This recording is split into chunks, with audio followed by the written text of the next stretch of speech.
चलिए जनाब, जम्मू कश्मीर की खबरों से जब हम शुरुआत आज की कर रहे हैं तो आपको बताते हैं कि आज एक इम्तिहान होने वाला था और उस इम्तिहान को फिलहाल रोक दिया गया है। और ये रोक जम्मू कश्मीर इंतजामिया की तरफ से नोटिफिकेशन जारी कर दी गई है, लेकिन इसके पीछे अदालत का एक बड़ा फैसला सामने आया है। और ये मामला है जी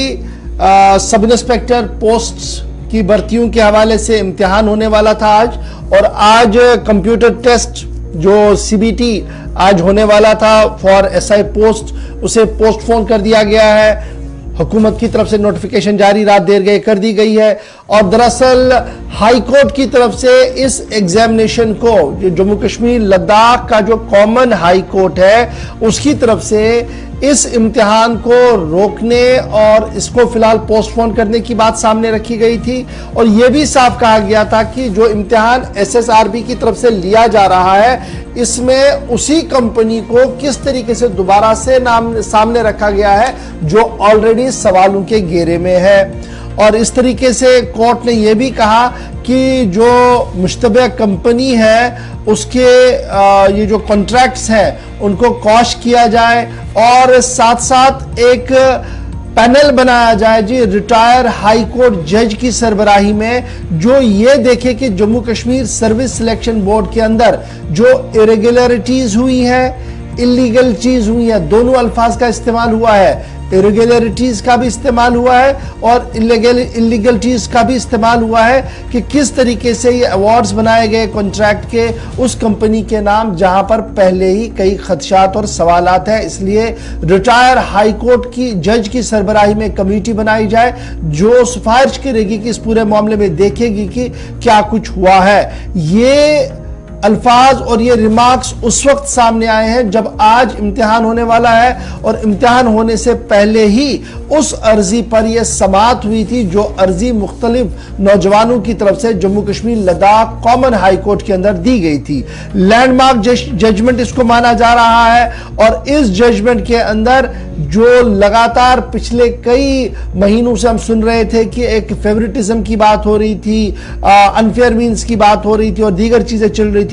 उसमें इसको शफाफ बनाने के लिए, उसको बेहतर बनाने के लिए ये जजमेंट जो है ये लैंडमार्क जजमेंट माना जा रहा है उस प्रीमियर रिक्रूटमेंट एजेंसी के लिए जो इस वक्त जम्मू कश्मीर के अंदर रोजगार फराहम करती है, that mean service selection board. याद रखिएगा, जूनियर इंजीनियर, सिविल जल शक्ति department, sub inspector home department और दीगर भर्तियों को लेकर काफी सुर्खियां पिछले 1-1.5 साल के दौरान हम देख रहे हैं बनी है, और उस 1-1.5 साल के दौरान सर्विस सिलेक्शन बोर्ड की कारकर्दगी पर भी सवालिया निशान उठे हैं। ताहम कोर्ट ने कल तमाम तर मामलात को सुनने के बाद, तमाम बातों को ध्यान में रखने के बाद इस बात का फैसला लिया है कि सर्विस सिलेक्शन बोर्ड इस इम्तिहान को नहीं करेगा जी। जिस तरीके से कॉन्ट्रैक्ट दिए गए हैं उनको फिलहाल कॉश किया जाएगा, और रिटायर हाई कोर्ट जज की सरबराही में कमेटी बनाई जाएगी और वो इस बात की तहकीक करेगी कि messrs Aptech limited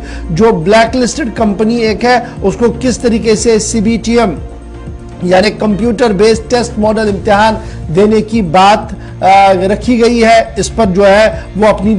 detail investigation करेंगे। और जस्टिस वसीम सादिक नगराल साहब ने पिटीशन को कल सुना है, जिसके बाद ये बड़ा फैसला लिया गया है कि मेसर्स एप्टेक लिमिटेड जो ब्लैक लिस्टेड माजी में भी रही है, उसको किस तरीके से ये काम दिया गया है, इसकी तहकीकात हो। यानी सरकार के लिए भी एक सवालिया निशान है, और उसके बाद सर्विस सिलेक्शन बोर्ड पर भी सवालिया निशान है। और अदालत ने कल अपना मौक़िफ़ साफ करते हुए इंतजामिया को इस बात का हुक्म दे दिया कि आज का होने वाला इम्तिहान जो है, जो कंप्यूटर बेस्ड टेस्ट होने वाला है, इसको नहीं लिया जाए, इसको पोस्टपोन किया जाए। सीधे श्रीनगर हिलाल हमारे साथ ज्वाइन कर चुके हैं जी फोन लाइन पर। हिलाल, बहुत शुक्रिया जी ज्वाइन करने के लिए। मोटी मोटी चंद बातें हमने अपने नाजरीन के सामने रख दी कि आज सब इंस्पेक्टर की भर्ती के हवाले से जो कंप्यूटर टेस्ट देना था, उसको लेकर ऑनरेबल कोर्ट ने अपना बड़ा लैंडमार्क जजमेंट सुनाया है। और ये जजमेंट सिर्फ उसके लिए नहीं है बल्कि सर्विस सिलेक्शन बोर्ड जो एक क्रेडिबल इदारा एक जमाने में माना जा रहा था, उसकी क्रेडिबिलिटी भी दांव पर है। एक तरफ से सीबीआई जो लगातार इन्वेस्टिगेशन कर रही है, और हमारे पास यह भी इतलात है कि पुलिस भर्ती और ये दीगर मामलों को लेकर फॉर्मर आईएएस अफसर और कुछ और लोगों की गिरफ्तारी हो सकती है, क्योंकि जिमनी चार्जशीट चंद दिनों के अंदर आनी है, उसमें उन लोगों की गिरफ्तारियां भी हो सकती है। अभी यह मामला इन्वेस्टिगेशन में ही है और दोबारा से ऑनरेबल कोर्ट ने यह जो हुक्मनामा जारी किया है, इसके अंदर मोटी मोटी क्या कुछ और बातें लिखी गई हैं और ओवरऑल इसका किस तरीके से इंपैक्ट ग्राउंड पर आप देख पा रहे हैं? बिल्कुल गौहर, जैसा कि आपने खुद ही कहा कि ये ऑनरेबल कोर्ट का एक लैंडमार्क डिसीजन है, और इस डिसीजन से न सिर्फ जम्मू कश्मीर की जो लेफ्टिनेंट गवर्नमेंट इंतजामिया है उसकी क्रेडिबिलिटी अब दांव पर लगी है, बल्कि जो एतबारियत एसएसबी पर था, सर्विस सिलेक्शन बोर्ड पर था, वो एतबारियत जो है वो खत्म हो चुकी है। क्योंकि ये डिसीजन ठीक उस वक्त आ जाता है जब इसी एसएसबी की 3 रिक्रूटमेंट्स को कैंसिल किया जाता है, इस बुनियाद पर कि वहां शफाफियत नहीं थी, वहां पर बदनवानियां हो रही थी, वहां पर रिश्वतखोरी हो रही थी, वहां पर लाकानूनियत थी, और कानून को ताक पर रखकर या बदनवानियां करके उन 3 रिक्रूटमेंट्स को अंजाम दिया गया था। और उसके बाद सरकार की जानिब से ये दावा और बुलंदबांग दावा कि अब जो रिक्रूटमेंट हो जाएगी वो साफ शिफाफ तरीके से हो जाएगी। उसके बाद नोटिफिकेशन निकलता है और लेफ्टिनेंट गवर्नर की जानिब से ऐलान किया जाता है कि नवंबर दिसंबर के महीने में ये एग्जाम जो है कंडक्ट किए जाएंगे, और एग्जाम अब बाकायदा तौर पर कंडक्ट भी किए जा रहे थे और उसके लिए बाकायदा नोटिफिकेशन जो है निकल चुका था। लेकिन उससे पहले ही इस तरह की तलवार गिरना, ये तलवार न सिर्फ एसएसबी पर है बल्कि ये जम्मू कश्मीर सरकार की जो अभी लेफ्टिनेंट गवर्नर इंतजामिया है उसकी क्रेडिबिलिटी पर भी तलवार है। क्योंकि पब्लिक के अंदर ये नोशन दिया गया था कि जो पिछली रिक्रूटमेंट थी वो साफ शिफाफ तरीके से नहीं हुई थी, ट्रांसपेरेंसी के साथ नहीं हुई थी। अब जो रिक्रूटमेंट हो जाएगी ये बड़ी साफ शिफाफ तरीके से हो जाएगी। लेकिन जिस एमएस एपटेक प्राइवेट लिमिटेड को ये ठेका दिया गया था, जिसको ये असाइन किया गया था, ये एग्जामिनेशन एसआई का, वो ब्लैकलिस्ट है 3 रियासतों के अंदर, और उस पर दिल्ली के ऑनरेबल कोर्ट की जानिब से 10 लाख रुपए का जुर्माना भी है, और उस पर इस तरह की बदनवानियां करने का इल्जाम भी है। और 3 स्टेट ने, राजस्थान और उसके साथ साथ यूपी और उसके साथ साथ नई दिल्ली की जानिब से उसे ब्लैकलिस्ट किया गया था। और उसके बाद क्या जरूरत थी, और जब आपने लोगों के अंदर ये चीज डाल दी कि अब शफाफियत के साथ, अब ट्रांसपेरेंसी के साथ आपके एग्जाम किए जाएंगे, हक वाले को हक मिलेगा, और उसके बाद आप एक ब्लैकलिस्ट कंपनी को ये ठेका देते हैं, उससे जम्मू कश्मीर इंतजामिया और उसके साथ साथ एसएसबी की जो क्रेडिबिलिटी है वो बिल्कुल खत्म हो चुकी है। एतबारियत जो है वो उन नौजवानों के अंदर खत्म हो गई है जो बेरोजगार है, पढ़े लिखे हैं। क्योंकि जो क्राइटेरिया, जो हलफनामा इस कंपनी ने एसएसबी के सामने दायर करना था, और जो क्राइटेरिया रखा गया है कि कोई भी एनओसी आपको होनी चाहिए हर स्टेट से कि आप किसी भी स्टेट से ब्लैकलिस्ट नहीं है। आखिर एसएसबी ने उसको पास कैसे किया, जब उसको ये पता था कि इस पर ऑनरेबल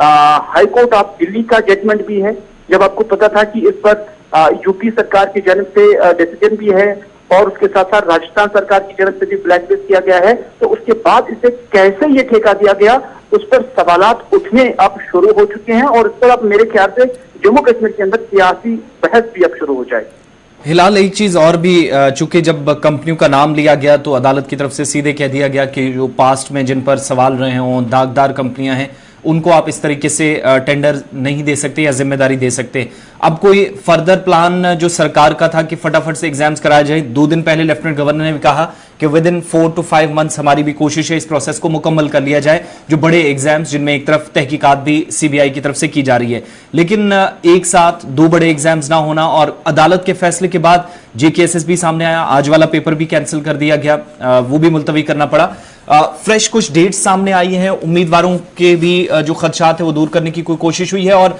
मजीद क्या कोई बड़ा जो रिक्रूटमेंट का प्लान इस बड़ी एजेंसी की तरफ से था, उस पर ये माने कि फिलहाल ब्रेक लगता हुआ नजर आ रहा है यूटी के अंदर? बिल्कुल, क्योंकि ऑनरेबल हाई कोर्ट की जानिब से जो डिसीजन आया है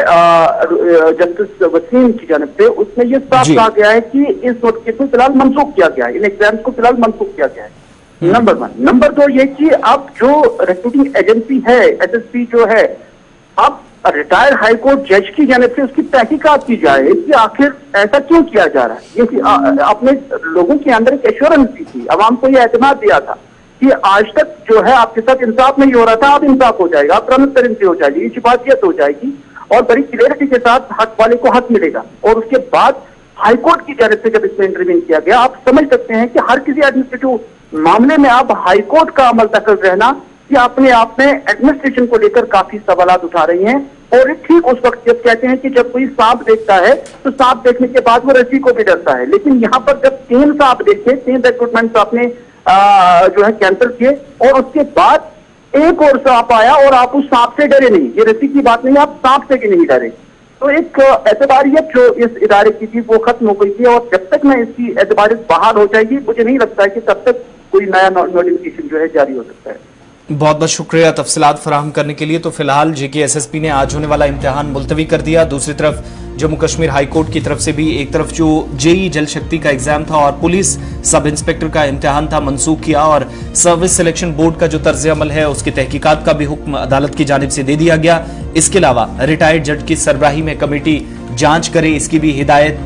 खुसूसी बेंच की तरफ से कर दी गई। तो फिलहाल आज का एग्जाम अब नहीं होगा। जो इस वक्त सोशल मीडिया पर भी हमारे साथी जुड़े हुए हैं, एक तरफ अदालत का फैसला और अदालत के फैसले के चंद घंटों के बाद ही रिक्रूटमेंट एजेंसी जो है JKSSB उसने भी अपडेट कर दिया कि आज वाला इम्तिहान नहीं होगा। फिलहाल इसमें मजीद तहकीकात जो अदालत के हुक्म